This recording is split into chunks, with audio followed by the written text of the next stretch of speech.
vous incitez à acheter des voitures électriques. On a des problèmes de production d'électricité et on a un prix qui explose. Est-ce qu'encore aujourd'hui, vous dites aux Français, achetez des voitures électriques? Tout à fait. D'abord parce que notre problème de production d'électricité, vous l'avez compris, il se pose au moment des pics de consommation.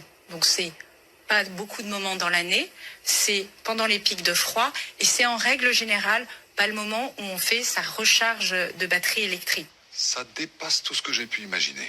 Ce que les gens ne savent peut-être pas, c'est que précisément, d'avoir des voitures électriques qui ont une batterie électrique, c'est une réserve d'électricité. Et vous avez un certain nombre de fournisseurs de batteries rechargeables qui sont couplés avec des petits modules de stockage et qui sont en capacité, dans les moments de tension, de renvoyer l'électricité sur le réseau. Donc ça peut devenir une forme de résilience accrue pour les années qui viennent. Mais Macron, tu les recrutes où, ces gens-là? Ils sont en train de nous expliquer que les voitures électriques, c'est des réserves d'énergie. En fait, il dit qu'il n'y a plus assez d'électricité dans le circuit. Vous savez, il nous avait parlé de coupure de courant et ce qui s'ensuit.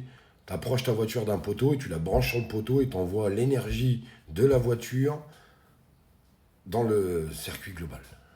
Ouais.